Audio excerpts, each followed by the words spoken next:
with the first session, and now I hand it over to Dr. Saran.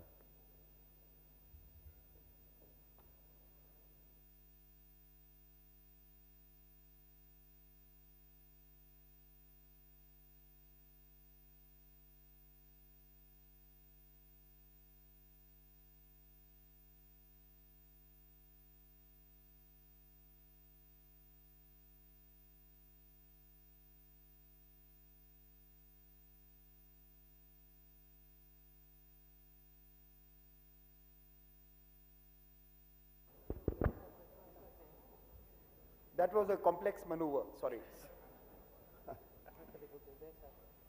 So good morning. Let me also welcome you to the business end of the Raisina Dialogue after yesterday's inauguration. For us at ORF and at the Raisina Dialogue, this is a very special day. Many years ago, 2017 if I recall, we toyed with the idea of bringing the admirals from Quad together. I can see the Pacific Command table here, and the Pacific Command was the instrumental partner in trying to cajole others to join into having and discussing the possibilities of Quad being an actor, being a player, being a contributor to the world that was. Let me tell you, all capitals were very shy. And everyone was asking us at that time, should we probably involve another country, someone else, so that it doesn't look like Quad, it doesn't feel like Quad, we can try and dilute it a little. So from that time, many years ago, to today, when we have the Quad Squad sitting here, we have come a long way. So we are thrilled, and thank you all of you for joining us, and it's a fantastic day for Raisina. So let me start with Minister Wong. Minister Wong, you've just stepped out of a meeting. You had a formal meeting this morning with your colleagues. Let me ask you, how does this group add to your agenda? You are now writing Australian foreign policy future. How does this meeting help in your individual agenda in Australia?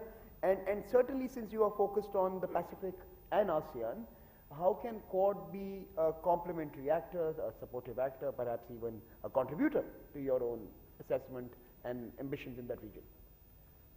Well, can I start with the complementarity point, because I think that answers the first part of your question. I mean, the complementarity of this configuration with the architecture of the region, some of which you referenced, I think is demonstrated from Australia's perspective by our geography and by our interests. So in terms of our geography, we are the smallest economy here with the most southernmost economy here. We are bounded on one side by the Indian Ocean, the other side by the Pacific, Asia, or ASEAN in particular, to our north, the countries of ASEAN. So for us, our interests lie in a world which is being reshaped, in a region which is being reshaped, in working through this and the architecture of the region to ensure a region which I describe as stable, peaceful, secure and respectful of sovereignty. So our geography and our interests lead to complementarity. So I also believe that there is a tangible complementarity in the sense that there are things that we engage with Pacific Island nations on, things with which we engage with the ASEAN countries of the ASEAN region on, issues on which we engage in this grouping, and they are all aligned with our interests in economic development, in prosperity, in stability, and in the protection of sovereignty. Since you also, in the very first year of the new role that you assumed, and this is an Indian audience that's hearing you, what is Australia's assessment of India's role in the region, in your life, and by inference, perhaps also where are we headed in the bilateral? Well, I mean, India is... Hey, can I request you to bring the mic closer to you? Thank you. Yeah. I could answer the question in power terms and in influence terms. I could talk about the extent to which India is a critical power, a great power in the region, that there is no reshaping of the Indo-Pacific with the attributes that Australia would seek without India. I'd also make the point, and I think we've seen that in not only in how Jai engages with the world and his narrative around it, but also Prime Minister Modi. India is a civilisational power, brings a different perspective to some of the challenges of these times. I'm going to come back to you, Minister Wong, but let me now turn to Secretary Blinken. One of the big conversations in India and other parts of the Indo-Pacific certainly is around how distracted is America with the conflict in Europe and how committed is it to continuing to engage in this region. Is Quad interim consultative group even as the real action unfolds with your old allies and in the old world? I think the very fact, not only of our presence here today, but our presence and engagement day in, day out, including through the Quad and the work that we're doing not only during the meetings that we have, but in between, is powerful evidence of the fact that, as you might say, we can run and chew gum at the same time. And for us, the future is so much in the Indo-Pacific. Our engagement throughout the region, both through the Quad and in other ways, is as comprehensive and as deep as any time I can remember. And I think what we talked about yesterday in the course of the G20 was also illustrative of this, because even as we're rightly focused on what is happening in Ukraine as a result of the Russian aggression, not just because it matters to Ukrainians and to Ukraine and to Europe, but because it matters to the entire world. The principles that underlie the entire international system that are necessary for trying to keep peace and stability that grew out of 2 world wars are being challenged, being aggressed along with Ukraine. And part of the reason that countries way beyond Europe are also so focused on this and are working to support Ukraine and deal with the challenge is because they know it could have an effect here. If we allow, with impunity, Russia to do what it's doing in Ukraine, then that's a message to would-be aggressors everywhere that they may be able to get away with it too. But having said that, you saw yesterday and you see today in this meeting of the Quad an equally intense focus on the issues that are having an impact on the lives of all of our fellow citizens, where the Quad is a force, I believe, for good, positive, affirmative action. What's in so many ways important about it is this. First, we start with the proposition that virtually none of the challenges that our people are facing and that people around the world are facing can be effectively dealt with by any one country acting alone, whether it's the United States, whether it's India, whether it's Japan, whether it's Australia. And given that basic premise, it makes sense for us to start by finding like-minded groups of countries with which to tackle these challenges. And the great power of the Quad is you have 4 like-minded countries, united in their basic values, united in their basic interests, bringing different strengths, different experiences, different comparative weights to tackling these problems. And not only tackling them for ourselves, but actually creating a global commons good, particularly for other countries in the Indo-Pacific.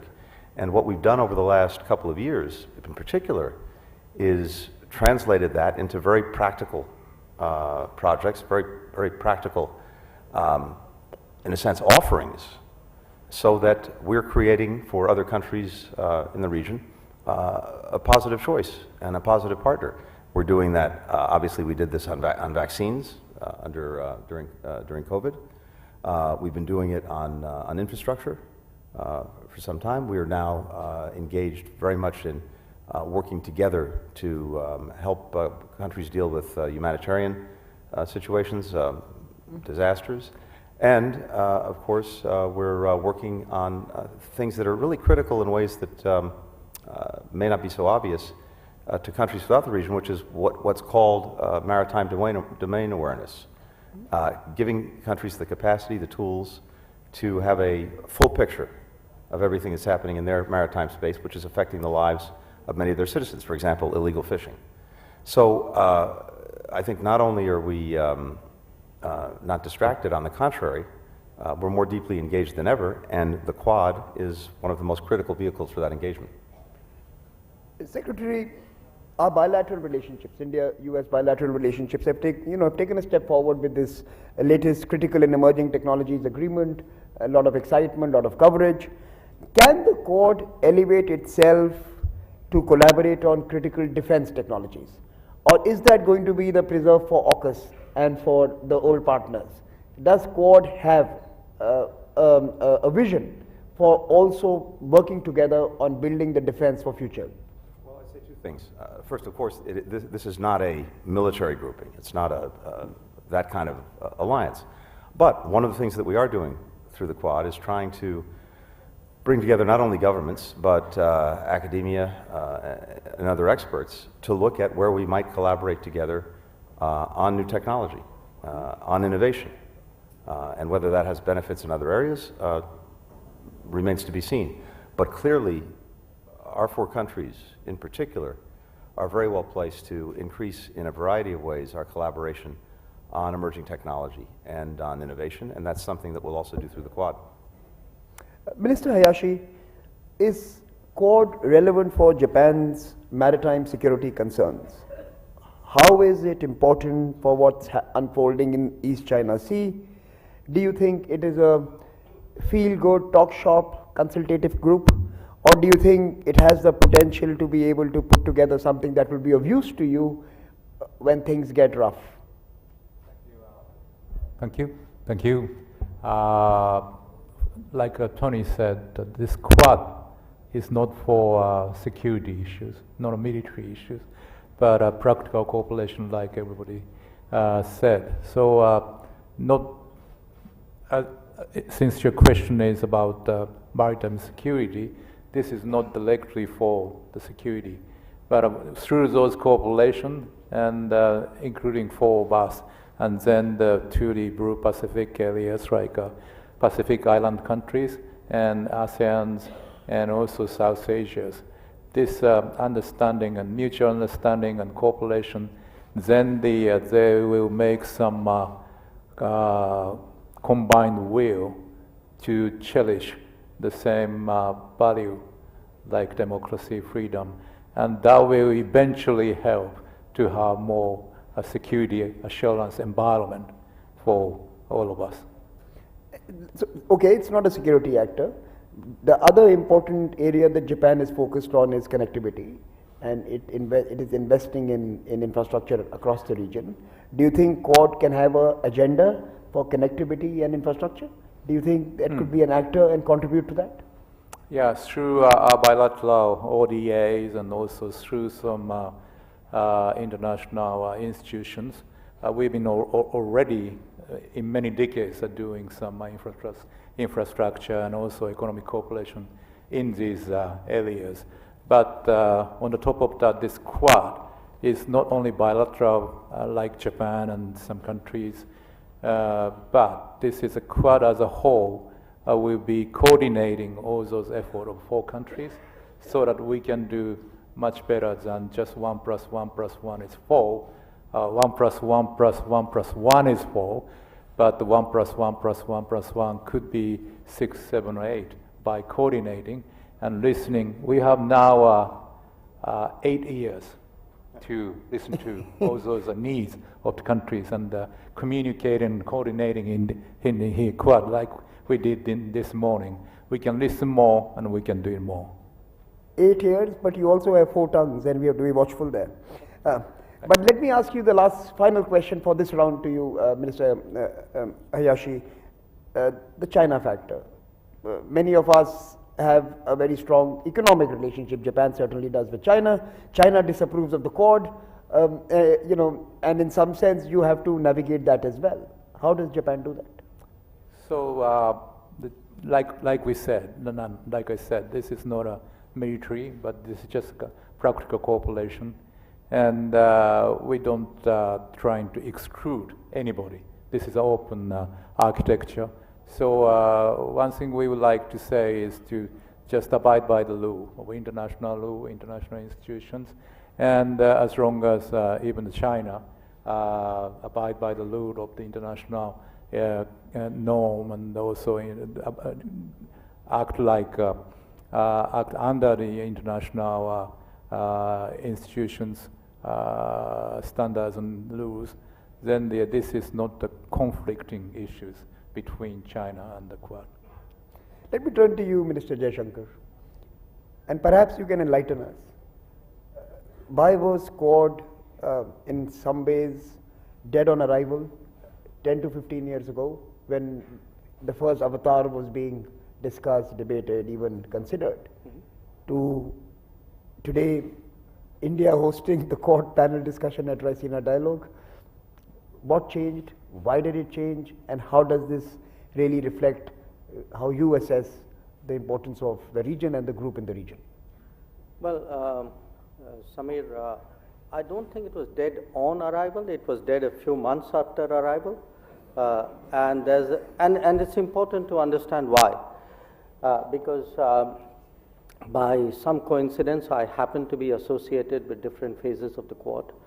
I take the Quad back to Boxing Day 2004. When the Indian Ocean tsunami happened. It so happened at that time I was the country coordinator for our external coordination and response. Then in 2006, when Prime Minister Abe came to India, he, before coming, had this idea that the Quad could be an effective way of dealing with the challenges. There was actually a Quad meeting, my memory serves me right, in Manila in 2007. And then, as you say, it didn't work out. If you ask me why didn't it work out, as opposed to what happened 10 years later, because it was revived 10 years later, 2017, at the level of undersecretaries, vice ministers. I was foreign secretary then. 17, it was revived. Then 19, it became a foreign minister's level, and when the Biden administration came in 21, it became a summit level. So what's the difference between 17, 19, 21 as opposed to 2007? One, I think there was greater strategic clarity on the part of all the countries concerned. Two, our own inter-se relations changed during this period. If I were to look at India's ties with the US, it became much deeper. With Japan also it grew, and I think the real big change has been in the last decade with Australia. So in a way, Quad is working in 2023, partly, as I said, because we have greater strategic clarity. I also think we have leaderships with a greater sense of purpose, who are less encumbered by baggage. But to me, a big difference is actually our inter-se relationship, which has today become so much more confident and so much deeper. So, in fact, the one point I would differ with Minister Hayashi, actually, I hope one day it will be 1111, the 1111. When you walked in, all of you seemed quite at ease, and there was a bit of a, a relaxed feel vibe to it. There's always a relaxed feel when we meet. So, what did you discuss inside the room? A lot of things. But if my colleagues would indulge me, we actually today captured some of our discussions in the form of a statement. I think that statement would have been put out or will be put out. So if you ask me what were the new things which came out today, we agreed on a counter-terrorism working group. We agreed on cooperating more closely with the Indian Ocean Rim Association. We agreed that there would be a, we had earlier worked out a HADR initiative. So the standard operating procedures for that, which I think the military people would obviously see as a prerequisite for their cooperation. I think we coordinated on the UN to make sure that, you know, the processes of the UN are respected, and you know, the workings of the UN stay true to its spirit. I was personally happy that there was a stronger expression of support from all of us collectively to the reform of the UN, to the fact that there would be intergovernmental negotiations on the reform. I also see that when it comes to sustainable development goals, which all of us are committed to, we believe that they should be pursued comprehensively, not cherry-picked for political convenience. We will be doing a maritime security working group very shortly in Washington. And we discussed, you know, among other things, one of the outcomes we agreed on was that the listings of terrorists, you know, the counterterrorism side listings should not be politicized. These were some of the outcomes. So, I mean, there were a lot of things which I can't tell you. But this is the public side of what we can tell you. So I thought collectively I should be putting it out. And how do you respond to this common refrain that most politicians seem to indulge in from the Quad countries, that this is not against anyone, we are not a security grouping, we are not a military grouping, why are we apologetic? No, I don't think, look, we are not apologetic. I do believe, because I keep reminding people of 2004, because to me, if your origins are in common good, there's an innate virtue in your existence, okay? So, we do stand for something. What I would not like to be defined as is standing against something or somebody, because that diminishes me. That makes it out as though some other people are the center of the world and I'm only there to be for them or against them. I don't think, actually, I think I'm the center of the world, but that's a different matter. Okay, so I'm going to turn to, as is custom here, I'm going to turn to our young fellows. We have 48 young fellows from 33 countries who are spending 2 weeks with us, and typically we go to a couple of them for every session to hear their thoughts, their questions for all of you. So I'll turn to first to Teesta and then to Kiritbir. Teesta, introduce yourself very briefly. Good morning, Ministers. My name is Teesta Prakash, and I'm from the Australian Strategic Policy Institute in Canberra.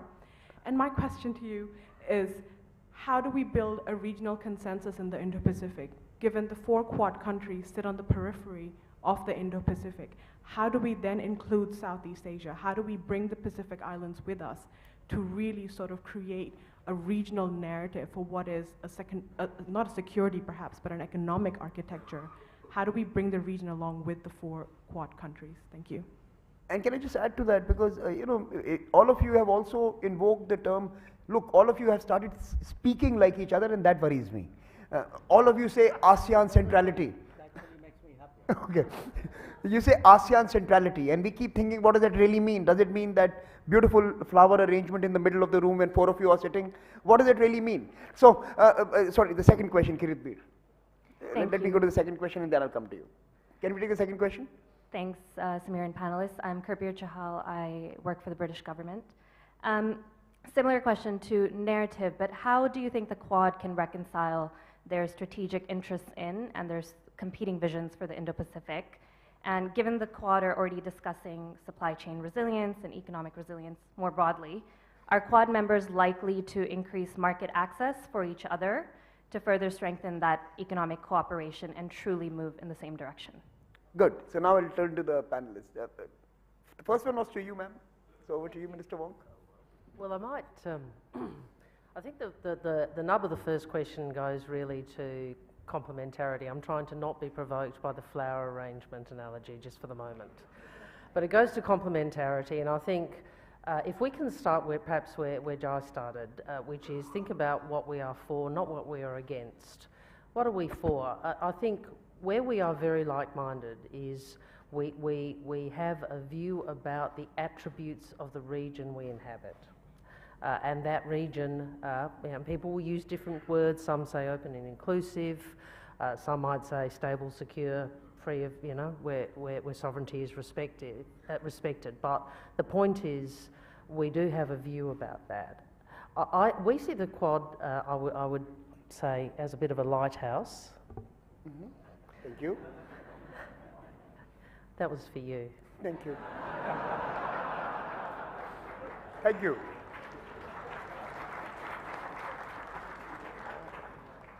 But we conceive it as enabling choices. And I think it enables choices in two ways. It enables choices by these countries working for a region with the attributes that enable choices. And it also enables choices by virtue of the practical work that we seek to do together, sometimes through all four in the work streams that Jai described, sometimes collaboration, whether it's in the Pacific where Australia and Japan or Australia and India might work together in a particular country. This project is a good one for you to do, this is a project we'll do, this is what we've done, that sort of practical cooperation.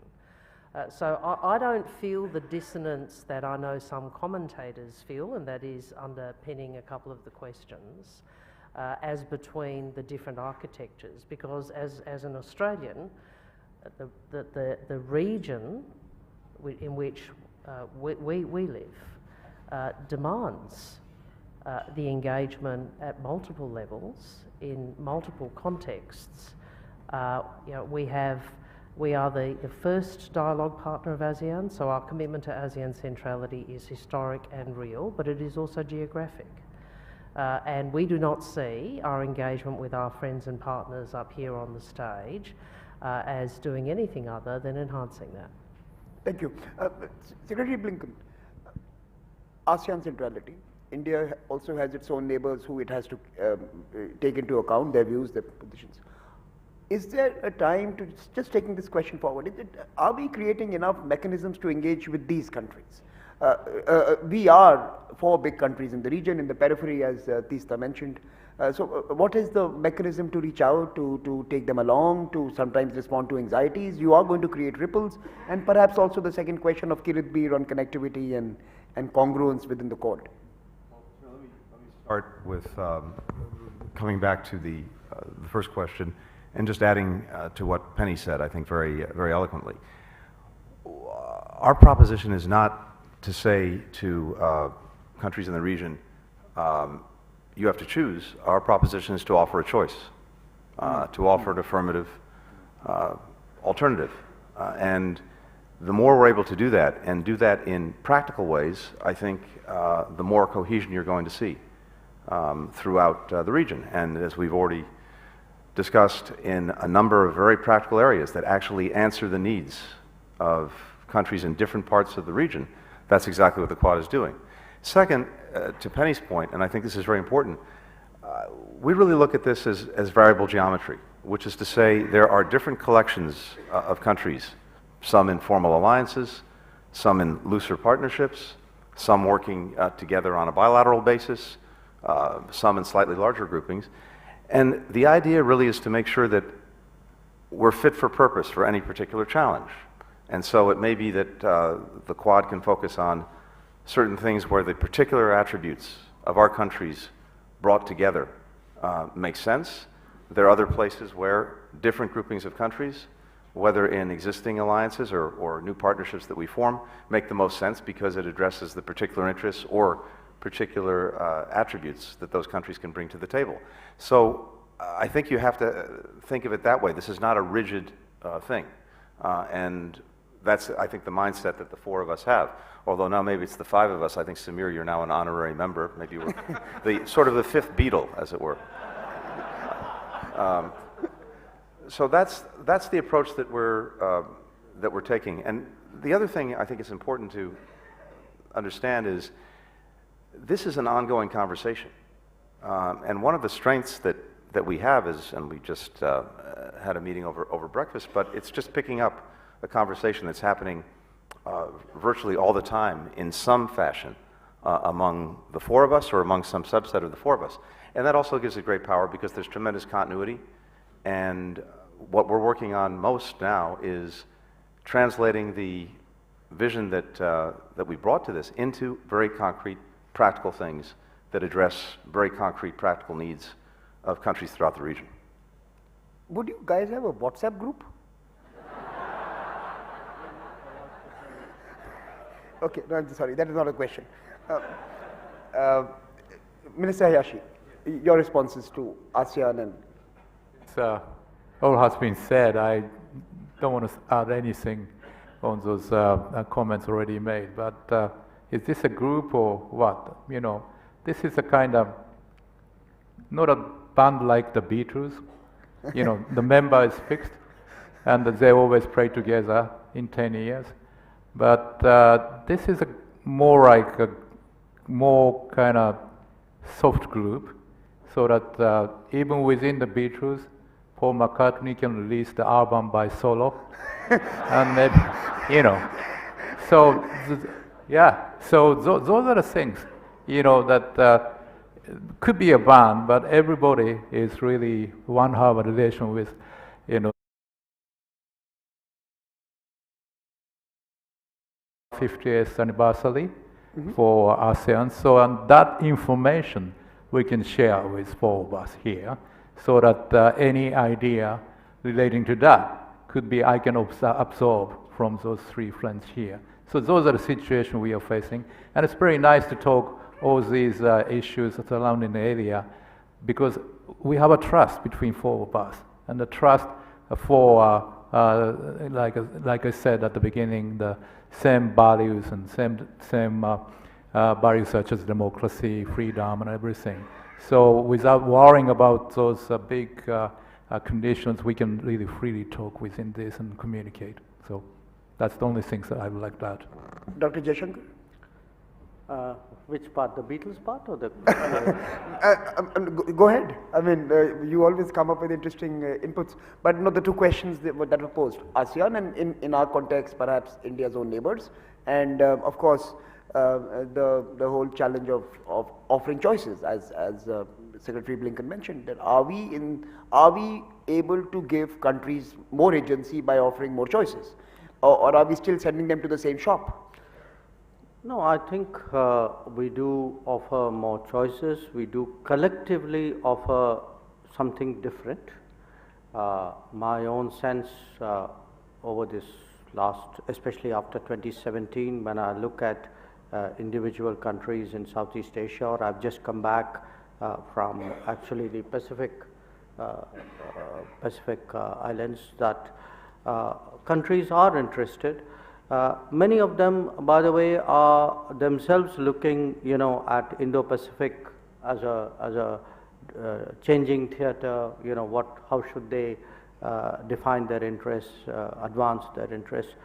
So my sense is that the interest in the Quad, the enthusiasm for it, the willingness to work with it are growing. But at the end of the day, you know, the Quad is the Quad. The Beatles didn't take, you know, they did keep Pete Best out. Correct. So the serious point is that when we look at what can we do, and I'm again using maritime security as the easiest example, that there was a time, you know, after 2004, when we all worked together, we understood the value of what today we call the LEMOA, that, you know, the moment we get logistics access to each other, that somewhere our ability to operate actually multiplies. And in the initial years, it was difficult. So when we talk about a changing world, among the changes is we ourselves have changed. You know, our attitude towards the world has changed, our understanding and comfort levels with each other has also changed. I do remember a period when even in our own system, and I would say frankly in each one of our systems, because it was something we hadn't done before, there was that hesitation. And what we are discovering, I mean, really with almost every Quad meeting, We have this kind of rolling conversation, and it's not a WhatsApp group. We have this rolling conversation, and you know, people keep throwing up ideas. Some work, some don't. Some are realized more practically, more quickly. So that's a kind of you know, I would say a very easy, practical arrangement that this has come about. So I don't, you know, I'm very uncomfortable with sharp definitions. You do this, you don't do this, you are for this, you are against this. I think, you know, it's 4 countries who have decided that by working together that they would, you know, they would naturally advance each other, you know, our own national interests, but also do much good for the world. So my final question to the panelists as we conclude. You started off responding to the tsunami, a major humanitarian actor at that time. Today we are facing 2 or 3 big crises at this particular moment: food, debt, climate. Is Quad doing enough? What should it be doing better? Let me start with Secretary Blinken and then come down the panel and close with you, Dr. Jaishankar. Well, I think it's fair to say on one level, we're never doing enough because the demand is extraordinary. I think we're living in a time where there is a greater multiplicity of challenges than at any time, at least that I've been engaged in these issues over 30 years. More complicated, more interconnected.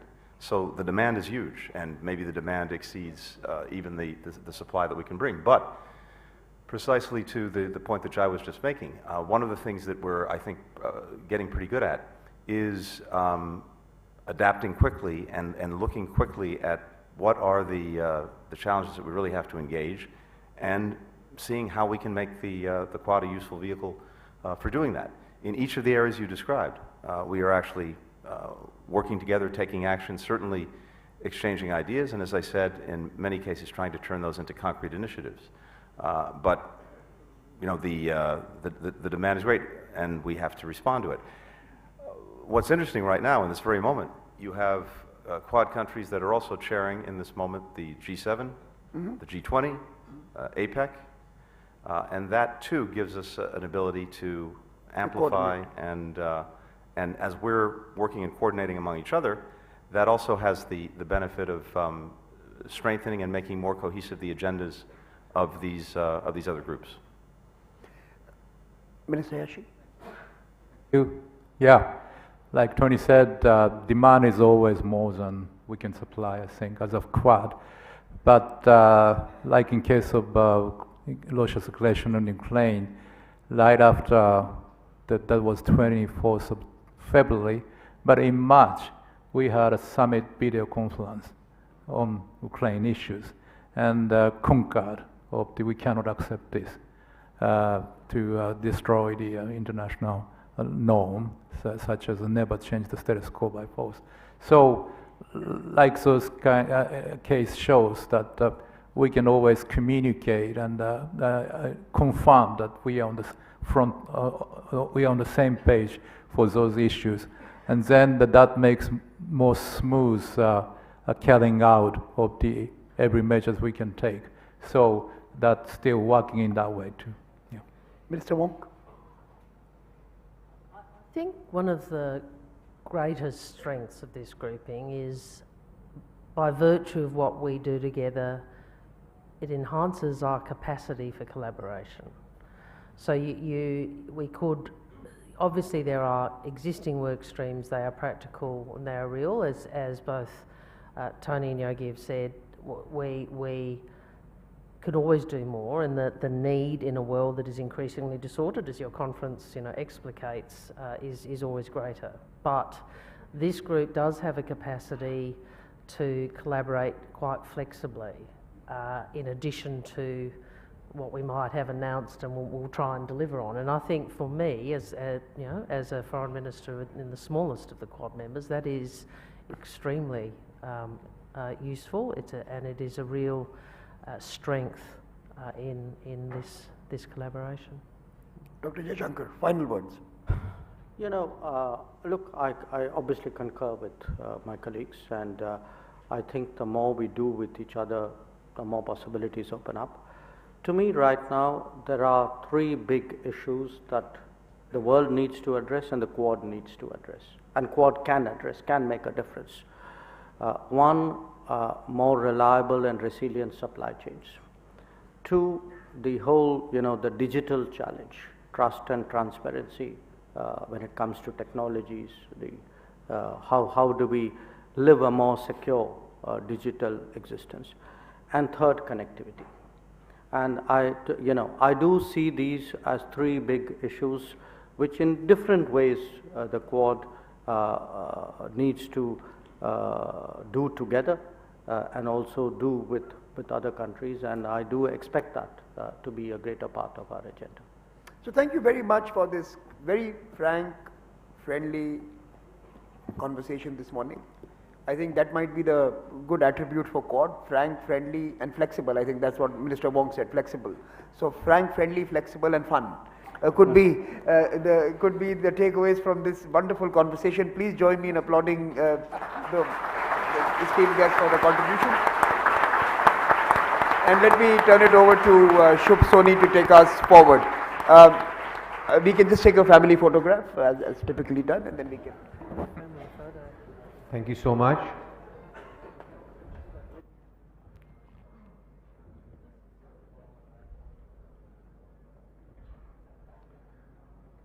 I would request everyone to please take their seats immediately post the photographs are done. I do see a lot of movement again, a lot of people standing, taking photographs. That's excellent.